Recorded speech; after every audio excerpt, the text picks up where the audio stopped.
Bienvenidos a Saber Rural, este encuentro semanal en el que compartimos con ustedes todos los adelantos científicos y técnicos que le permiten a las distintas cadenas de valor seguir avanzando y mejorar.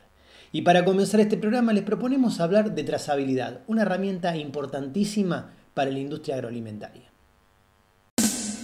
El concepto de trazabilidad surge como una novedad a fines de la década del 80 y se afianza en la década siguiente como una exigencia impuesta a los productos de origen animal ante la proliferación de enfermedades transmisibles al hombre.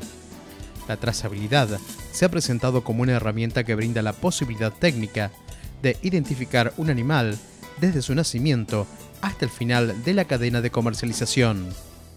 En este proceso de evolución, que nace con el uso de caravanas y se expande con los chips de tecnología digital, se está avanzando en la definición de un patrón internacional. Cada día que pasa tenemos más necesidad de saber dónde los alimentos son provenientes. Entonces empezando a identificar los animales con simples tarjetas, con números, y después se evolucionó por una necesidad de tener un padrón internacional, que es esto que ICAR hace, que es discutir cuál es el padrón internacional que va a ser utilizado para el comercio internacional.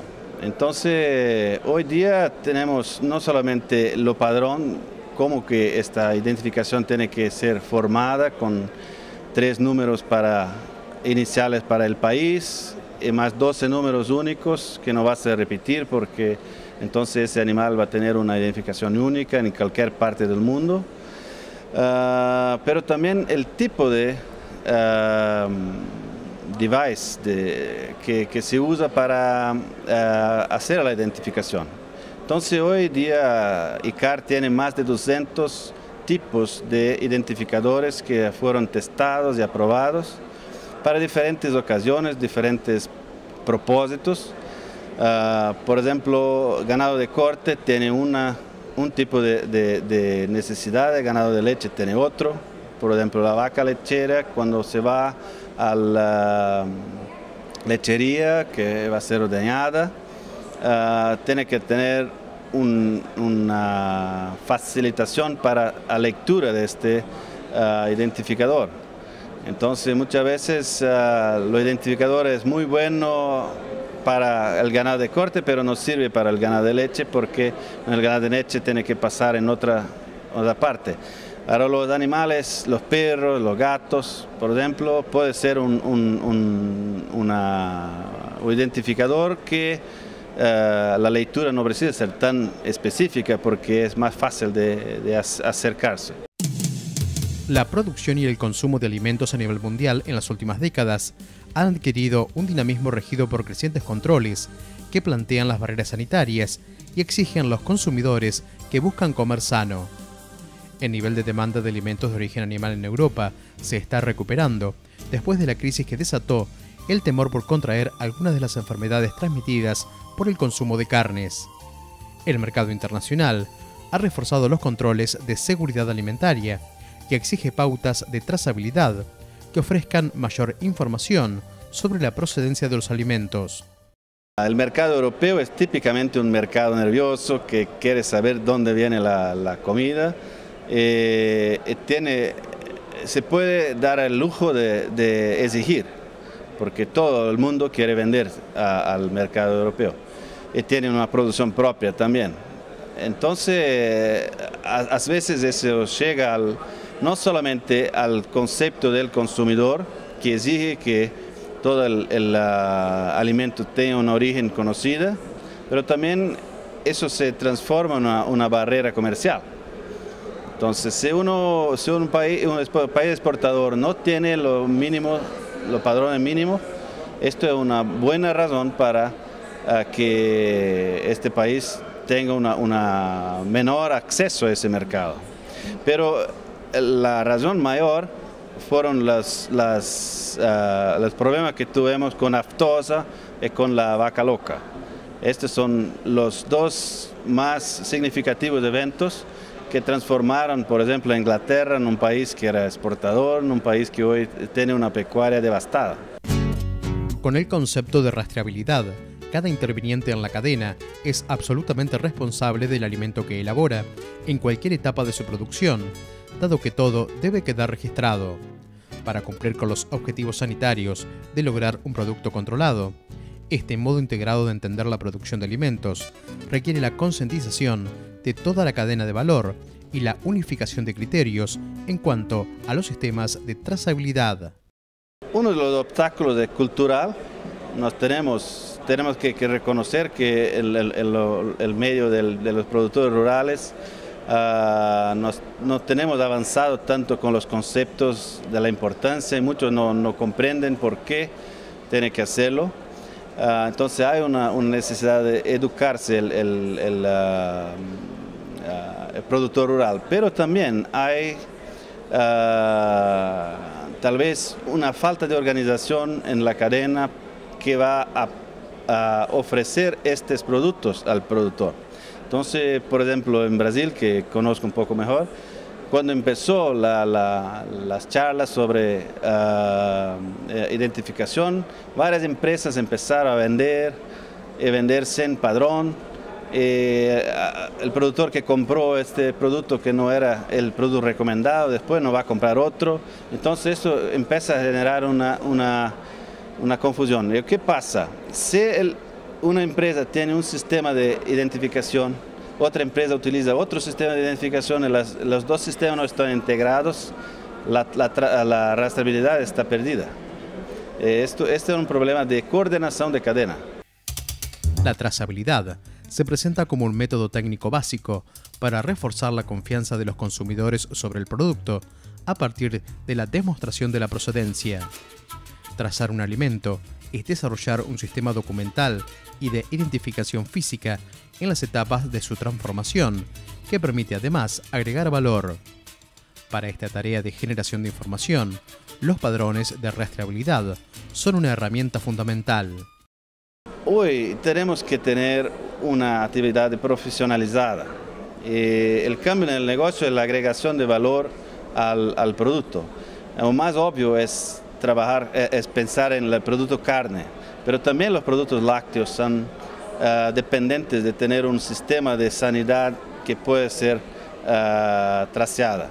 Los mercados más exigentes quieren ver la evidencia de que eso está realmente colocado para poder confiar en este fornecedor. Porque siempre dice, precisamos de un buen padrón de producto, de queso, de carne, de leche, que es un buen padrón, no solamente que tiene una calidad buena, pero es un producto que siempre tiene el mismo padrón. Entonces, si uno tiene hoy un padrón excelente, mañana no es tan bueno, después vuelve a ser bueno, esto el mercado no acepta. Y un trabajo de trazabilidad, de rastreabilidad, asegura que se tiene un control y que se pueda trabajar con un producto más estable.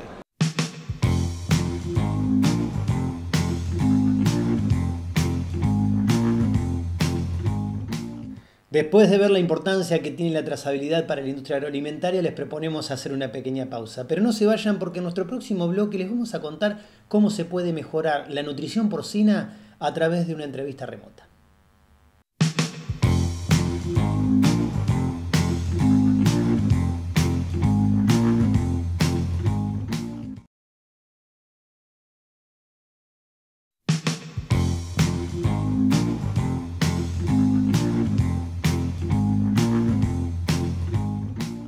En nuestro espacio de entrevistas remotas les proponemos hablar de nutrición porcina y para tal fin hemos convocado a un especialista sobre nutrición que se desempeña en la firma Provimi. Él es Luciano Palestro. Le damos la bienvenida precisamente para preguntarle cómo es la fisiología del cerdo en esa etapa que va entre el destete y la venta, Luciano. Bien, bueno, básicamente la verdad que la etapa de destete-venta muchas veces tenemos más de 140, 150 días de estadía en ese sector, por lo cual obviamente que el animal tiene una transición desde el destete al engorde totalmente distinta o diferente. Es decir, vamos a partir con ese lechoncito de 6 kilos, 6 kilos y medio, 7, dependiendo un poco de la edad que fue destetado, que normalmente en los sistemas ronda los 21 días promedio, pero bueno, hay tendencias a irse a unos días más. Y bueno, y básicamente va a depender también de la edad de venta el peso. Sin duda que es una etapa que desde el punto de vista de costos es la que representa la mayor proporción. Acá estamos generando la mayor cantidad de kilos por animal, y sin duda que el costo de la nutrición cobra un papel extremadamente importante. Luciano, ¿y cómo es el impacto del engorde en lo económico? Mira, el impacto básicamente, si uno ve el costo total de alimentación, casi el 70% está en esta etapa. Es decir, si uno ve el costo total de un cerdo, el 70% de ese costo transcurre en la etapa de engorde. Sin duda, por ahí podemos decir que por unidad o por kilo de alimentos son los más económicos a medida que nos acercamos hacia la etapa final, pero cuando lo llevamos a volúmenes, los volúmenes sí son muy grandes. El cerdo, a medida que crece, va a consumir más alimento, entonces en volumen la cantidad de alimento que pasa por ese sitio 3 es más que interesante o importante. ¿Y qué proponen como pautas de manejo durante el engorde? Mira, recientemente lanzamos al mercado un programa nutricional nuevo que se llama ADMOUS, lo llamamos ADMOUS 2.0 porque bueno, podríamos decir, es un proceso de mejora que hemos realizado sobre nuestro programa anterior, que se llamaba de la misma forma. Bueno, sin duda que lo hemos estructurado también, como siempre, tener un programa nutricional de Maximum, de Performa y de Essential. También hemos estructurado ese programa con premezclas para casos de 2 y de 4 fases, porque bueno, dependiendo del tamaño de la granja y del flujo y de la operación que cada uno de las granjas tienen, se pueden incorporar más dietas. Es decir, si uno quisiera hacer un programa extremadamente básico en el engorde, podríamos estar hablando de 2 fases, un desarrollo único y un terminador único. Ahora, sin duda que cuando uno quiere jugar en cuanto a costos y estar siempre más cerca de los niveles nutricionales que la etapa o que la categoría requiere, debe agregar más fases al sistema. Se pueden agregar 4, inclusive se pueden agregar 6, inclusive esas fases pueden ser también separarse si son machos, si son castrados quirúrgicos, o machos inmunocastrados o hembras. Es decir, dependiendo del sexo también puede haber alguna separación y se puede hacer una nutrición, podríamos decir, diferenciada. Luciano, ¿y qué comprende un manejo nutricional por diferenciación de sexos? Principalmente cuando hablamos por sexo y diferenciamos las dietas, porque las pautas de consumo son distintas según la categoría, y también las tendemos a separar porque a veces podríamos decir, el nivel de eficiencia de cada sexo también es distinto. Entonces se puede hacer, podríamos decir, una nutrición de precisión a medida que vamos incorporando más fases a la etapa de engorde, pero también a medida que vamos diferenciando, por ejemplo, por sexo. ¿Qué buscan desde el manejo para la etapa de engorde precisamente? Mirá, siempre básicamente en la etapa de engorde podríamos decir, lo que vamos buscando es mejorar, como quien dice, la ganancia diaria de peso y la eficiencia de conversión.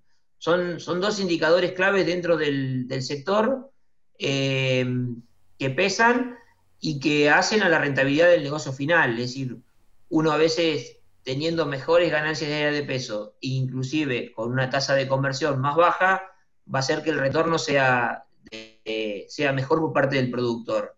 Obviamente que a veces una forma de diluir costo a veces no es comprando más barato o restando nutrientes al cerdo, sino que es produciendo más sobre ese cerdo. Es decir, no hay mejor forma de diluir un costo que metiendo más kilos por unidad, por cerdo, por metro cuadrado construido. Es decir, hay múltiples variables que uno en la granja se puede establecer como objetivo.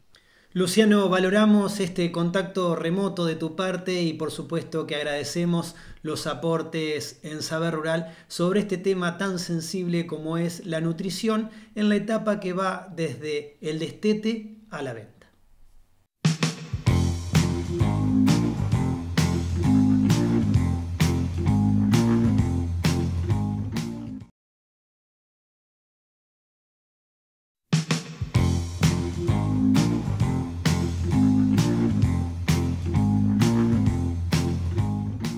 La producción animal y las enfermedades que en los sistemas se generan requieren de diagnósticos, y para ver las herramientas que pueden brindar los laboratorios, compartimos con ustedes este informe.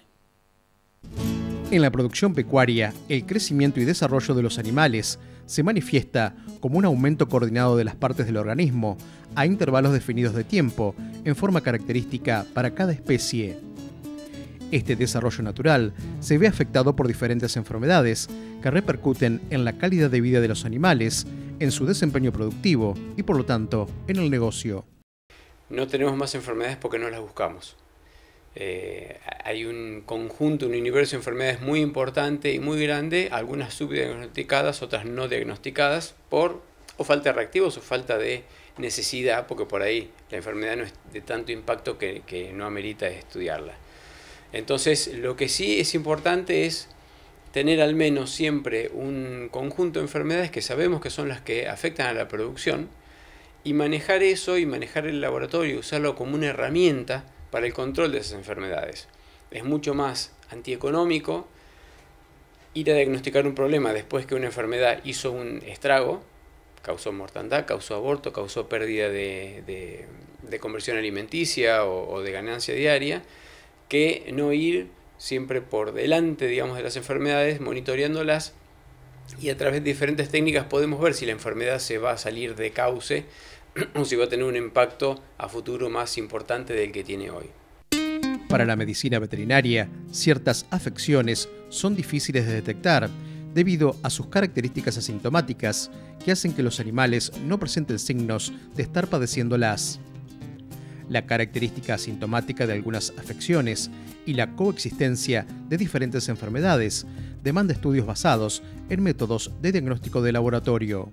Las enfermedades asintomáticas tal cual están siempre presentes en las granjas, y lo que hacen, y en los establecimientos en general, lo que hacen es estar esperando algún quiebre de inmunidad del animal como para ese organismo, ese microorganismo, aprovecharse de esa situación, crecer en demasía y ejercer su efecto patógeno. Por eso es tan importante hacer esos monitoreos preventivos, porque la enfermedad, o sea, ningún patógeno o muy pocos patógenos son comensales y hacen efectos simbióticos con el organismo huésped. Siempre están haciendo algún tipo de daño, por más que no sean daños clínicos de los importantes, o tos, o temperatura, o mortandad o demás, siempre están haciendo un efecto patógeno que van a influir en la mala performance de ese animal. Entonces, lo fundamental justamente es siempre ir monitoreándolas. Nosotros tenemos esquemas con varios establecimientos de 2 monitoreos anuales, o 3 o 1, por ahí en establecimientos que son de mejor estatus sanitario, y también en los establecimientos que son de muy estatus sanitario, hasta a veces 4 veces por año, porque justamente lo que se está queriendo prevenir es que ningún patógeno desarrolle en forma aberrante como para que produzca el efecto patógeno. Entonces siempre es importante, por más que haya una aparente salud de los animales, el control periódico a través de ciertos indicadores es clave para mantener la sanidad.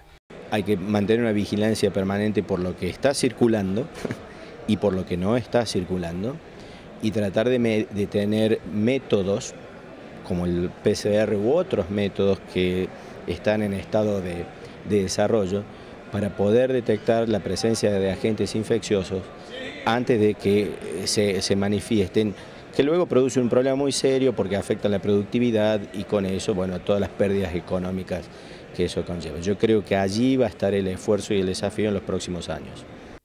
Frente a la coexistencia de diversas afecciones, el sector productivo debe confiar en métodos de diagnóstico de laboratorio que brinden información certera.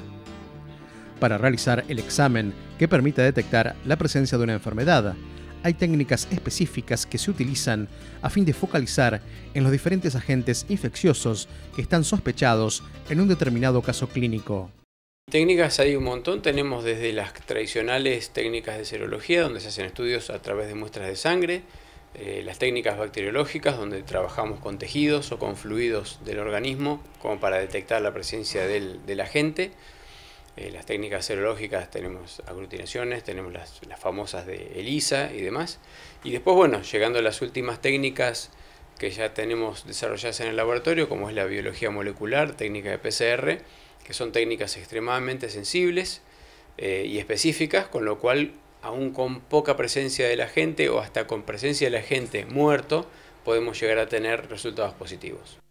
Los métodos de biología molecular se aplican cada vez más al diagnóstico de las enfermedades infecciosas y al desarrollo de vacunas. Para que se lleguen a utilizar ampliamente, es preciso que sean fáciles, seguros, sensibles y reproducibles para facilitar la evaluación de una gran cantidad de muestras.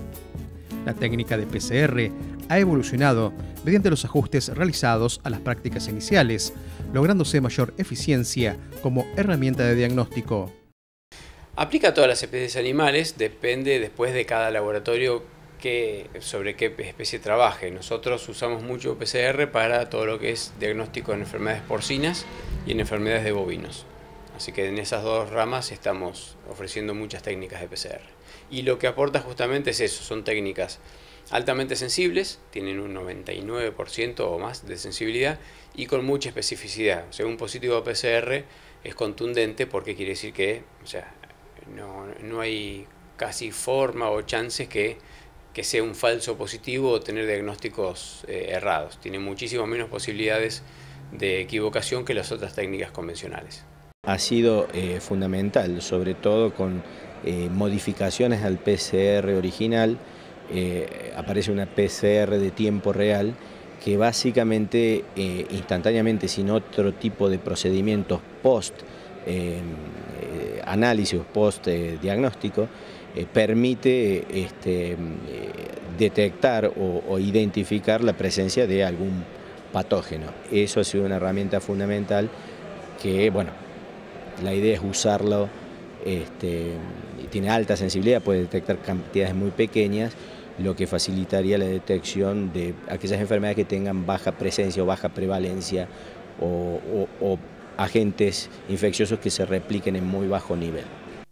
El creciente intercambio mundial de alimentos ha profundizado el comercio, demandando cambios a la visión sanitaria.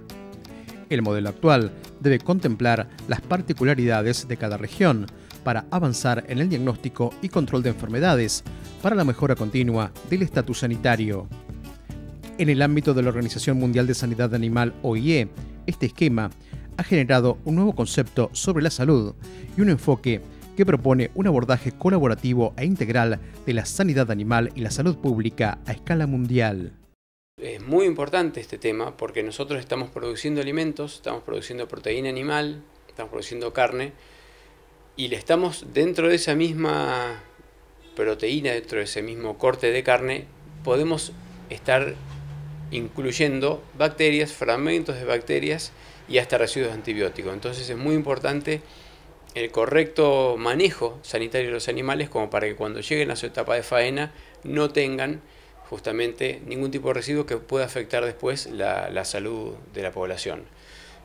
Últimamente obviamente estamos nosotros también muy involucrados en lo que es los temas de resistencia antimicrobiana, estamos asistiendo a jornadas y a eventos de ese tipo, porque bueno, es algo que en el mundo se está viendo mucho, con mucha preocupación, incluso dentro de nuestra práctica veterinaria estamos viendo que antibióticos que antes se usaban de rutina con éxitos rotundos ya están empezando a fallar, entonces el manejo de la antibiótico-terapia y en cuanto a dosificaciones, productos, el uso racional, no el uso abusivo, es algo que está cada día más en boga y es cada vez más importante y nosotros del laboratorio estamos también impulsando y haciendo campañas de concientización en ese sentido.